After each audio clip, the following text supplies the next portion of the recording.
I don't have an interest in making this a very academic or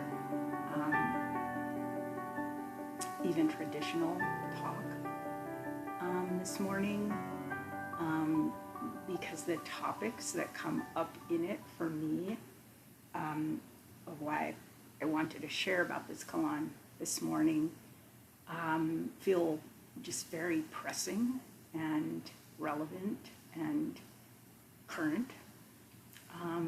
So I wasn't feeling a particular interest in looking into the background and the characters, and to me, it's really kind of all about us right now. So I guess that's a form of an apology that it's I'm not going to be kind of sharing that kind of aspect, which can be super important. And I think that I've had a lot of people say, I don't like koans, I don't like hearing about koans. And for me, I feel like these are archetypal issues and challenges and inquiry that through time immemorial, maybe, human beings have been wrestling with. And this happens to be how they're captured in our tradition. But I think it's really helpful to not look at it as some other people, some other place, some other context, but really how relevant they are to us in this moment. And I this one is what's been with me as being very relevant. So I hope it lands or has some relevance for you and is helpful in some kind of way. So it's case 20 from the Book of Serenity, Jizo's kindness. What's kind of interesting to note is that when I opened up the book for this case, I found my notes from a Dharma talk in 2020, which is pretty interesting given the current moment in terms of uncertainty. So the main case, so again, I just want to make sure, show you, thumbs up again that you can hear me, because I tend to start getting quieter. So I no point in talking to myself, okay? The main case, attention. Jizo asked Hogen, Josa, where have you come from? I pilgrimage aimlessly, replied Hogen. What is the matter of your pilgrimage? Asked Jizo. I don't know, replied Hogen. Not knowing is most intimate, remarked Jizo. And at that, Hogen experienced great enlightenment. I wanted to mention or share that I had listened to a podcast a few days ago, and it was a political conversation. The person that was being interviewed apparently has developed an expertise in researching about attention, and made the statement that I had heard several years previously that really struck me, is that our attention is the most valuable thing we have. And these cases in the Book of Serenity, they always start with attention.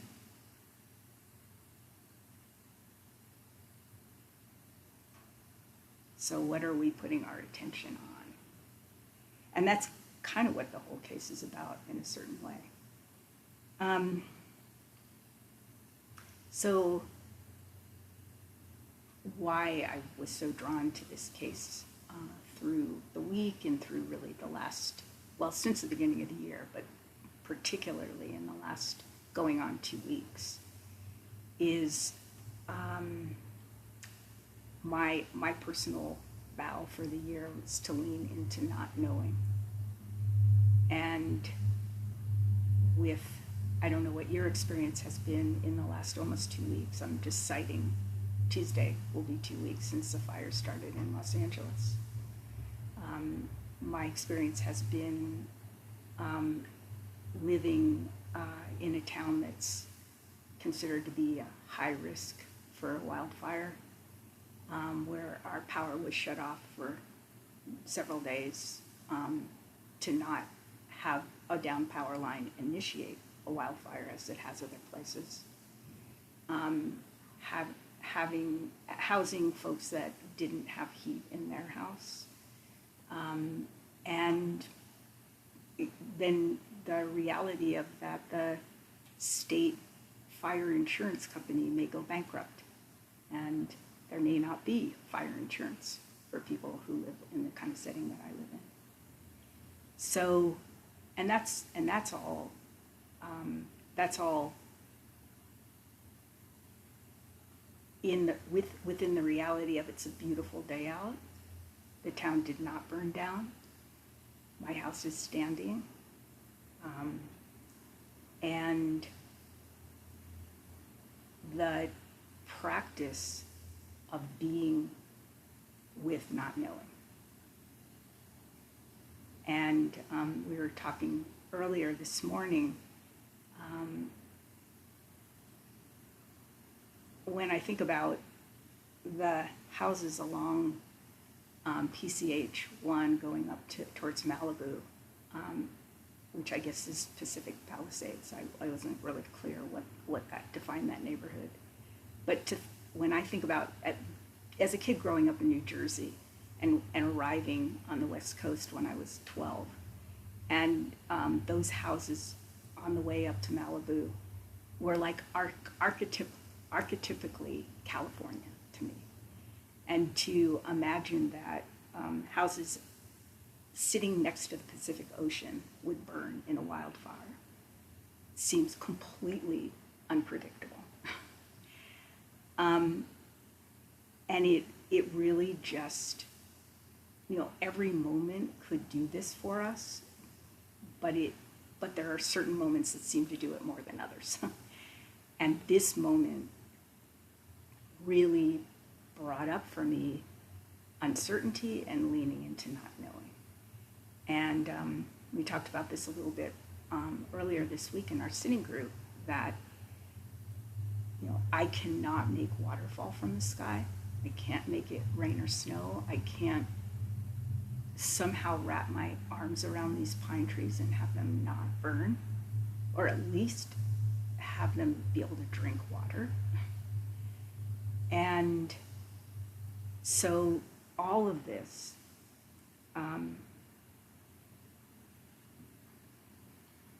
brings up this I don't know, and not knowing is most intimate. So when Jizo gets asked, where have you come from? And he responds, I pilgrimage aimlessly. Again, just reflecting on ourselves, I think that not necessarily aimlessly, but pilgrimaging through our life is what we do all the time. It's not some esoteric thing that happens on mountain paths, some other country, some other place. We pilgrimage through the experience of our lives every moment. And sometimes it feels aimless, and sometimes it feels directed. And a lot of times, even when we think we're directing it, we're not in control. So to actually say, it seems very candid of Hogan to say, I pilgrimage aimlessly. I'm just doing this thing, not really quite sure why. And that's called being born into this life. I don't know. We don't think we asked for it. I don't know if we did or not. I have no idea about that.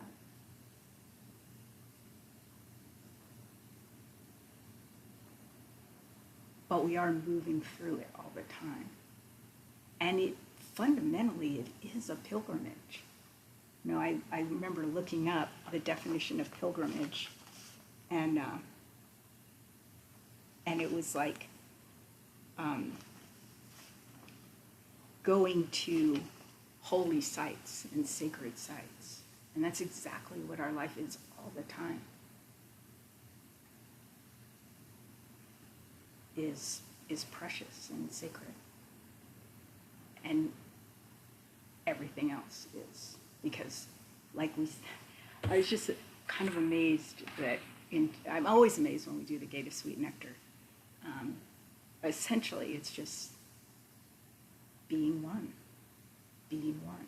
And not even being one with, just being one as the basic experience of our life.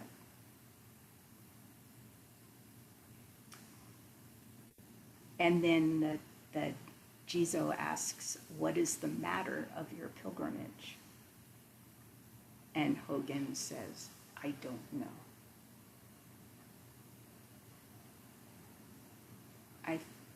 I feel that there are so many levels to this I don't know.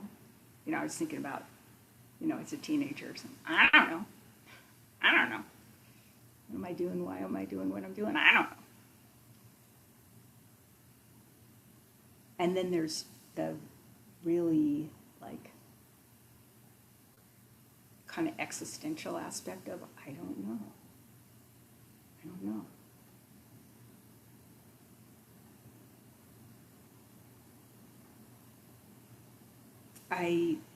In kind of reflecting on this through the week, I was remembering kind of maybe in relationship to New Year's and vows and intentions, Maizumi Roshi talking about it's important to know why we practice. It's important to clarify what our intention is.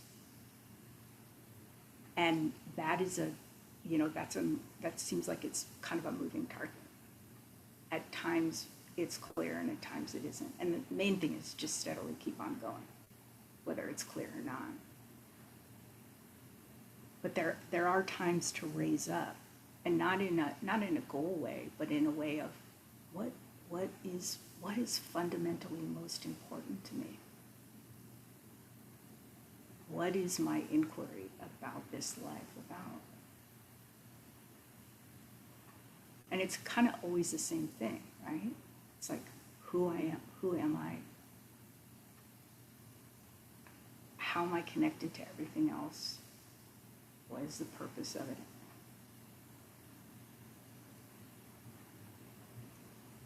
And so I don't know what was in Hogan's heart when he answered, I don't know. There is a level of insight of I don't know can be a space of I don't know because I'm not defining myself in the way I used to. I don't know because my sense of self is not substantial.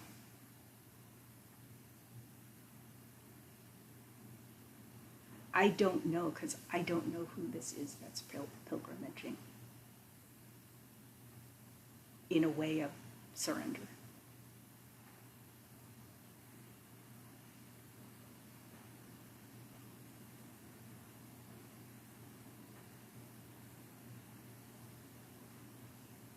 And I'll just say, from my own experience, there's a level of I don't know in that kind of way of how we're used to defining ourselves. But it's still separate. It's still separate from not knowing is most intimate. Because it's still that there's something here that I don't know, but it's not completely dropped out. That all there is intimacy, and intimacy with what?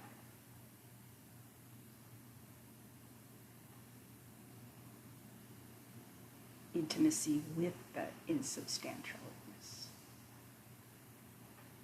And I'm talking about something, so it feels awkward in that way.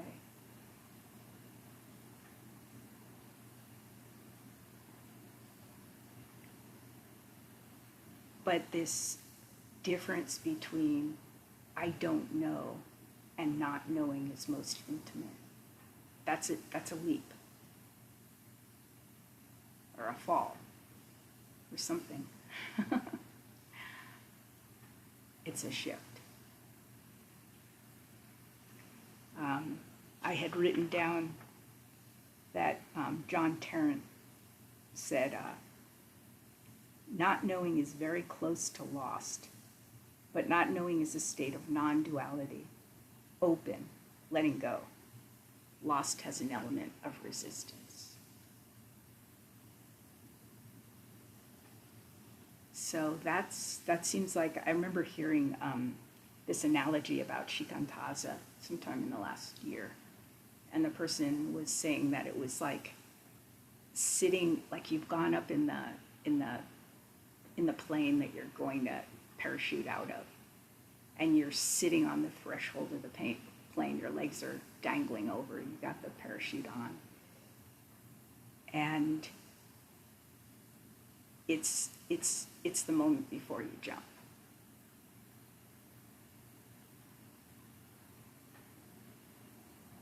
And it seems to me that I don't know,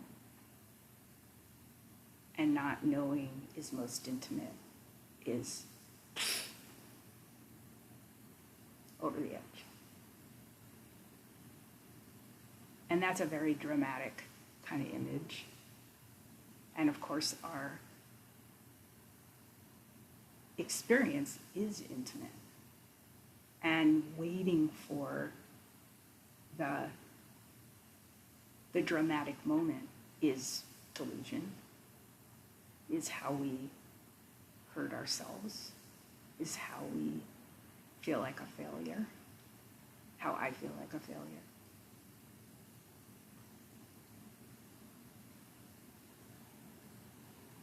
But trusting that there is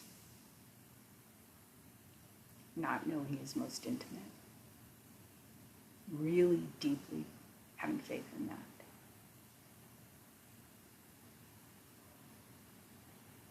I think is what helps us to go from that place of I don't know, but I don't feel completely included, connected. I heard that Kosei gave a very nice talk about Indra's net last week, and all about connection. So really deeply penetrating the fundamental nature of our connection. And what a beautiful thing that we have the capacity to be intimate as everything, not with everything, as everything.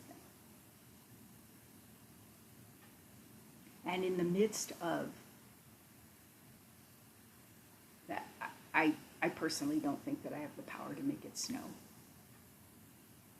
or guarantee that the pine trees have enough water, or even hold on to my house. If a wildfire comes through and it's uninsured, and it's just gone.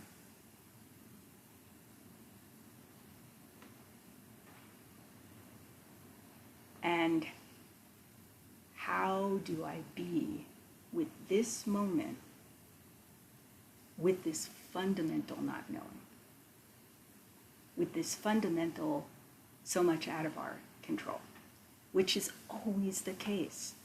It's just more obvious sometimes than others.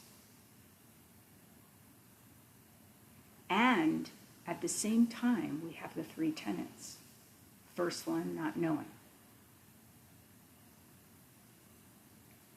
Letting go of all our ideas and opinions and thoughts and beliefs about what life is and what's happening, so that we can actually see clearly as possible in any given moment, bearing witness.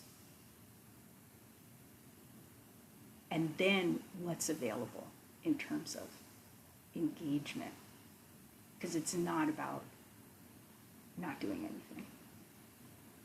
I don't know, I'll probably miserably embarrass Choa, but I don't know, I heard a rumor that he did something this week of bringing showers across the country. And all I did was have a friend sleep on my couch for 3 nights. And my daughter housed here because she lives in Los Angeles.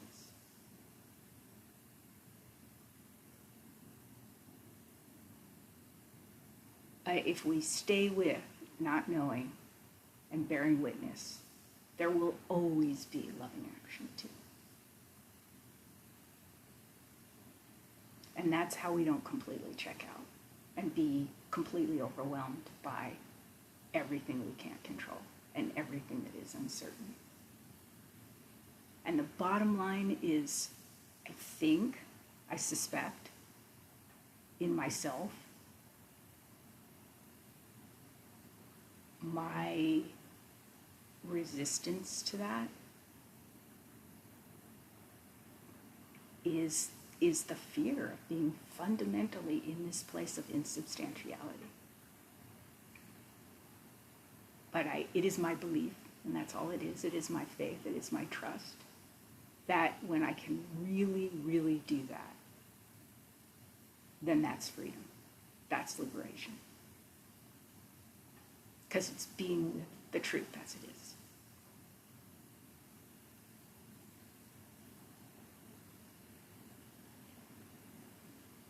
And it's hard.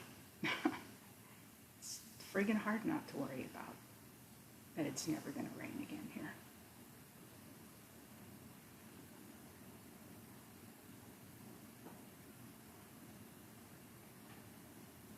But the world is wide and broad. So why do we put on our kesa? Why do we put on our raksu? Why do we put on our practice at the sound of the bell? Because how do we not? What other choice do we have but to be in this life as it is? And love it. What is intimacy if not love? Okay, I feel like I'm starting the lecture.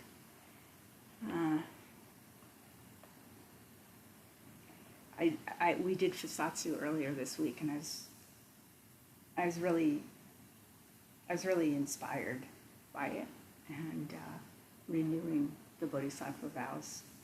And when we say, I, Kyoshin, commit myself to not knowing the source of all manifestations and seeing all manifestations as the teachings of not knowing. To bearing witness by allowing myself to be touched by the joys and pain of the universe. Allowing myself to be touched by the joys and pain of the universe. That's connection. And to the healing of myself, the earth, humanity, and all creations. And that's loving action.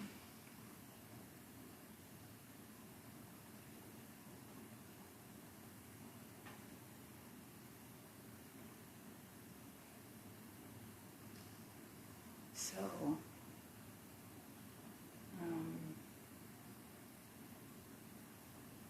if you felt uncertainty, scared, dismay, disorientation with all that's happening. We're on the cusp of electing a new president tomorrow.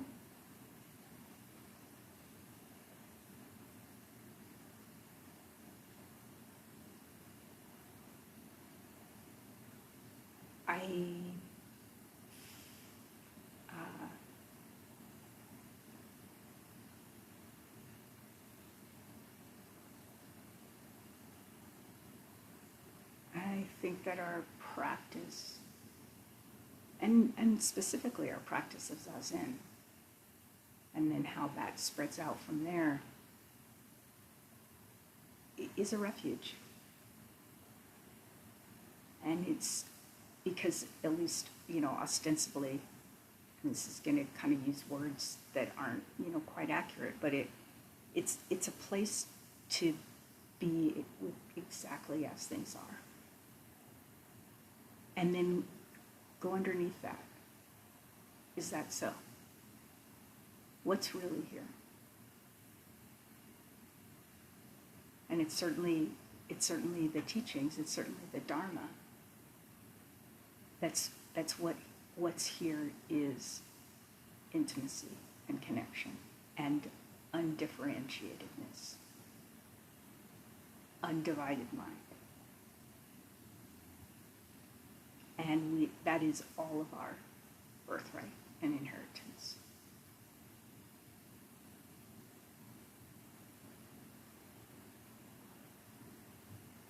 So I hope this has been helpful. And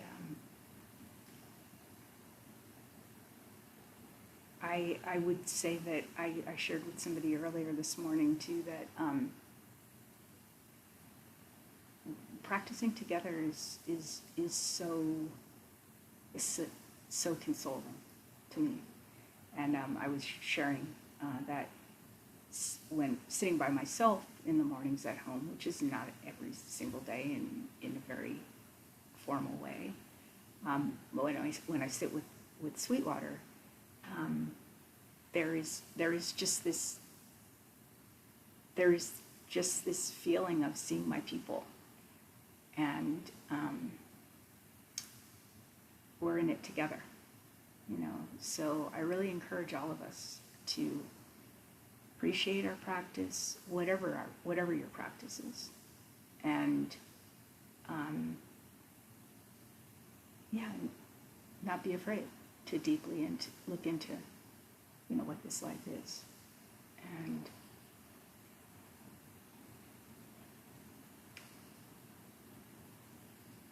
be intimate with not knowing. Thank you.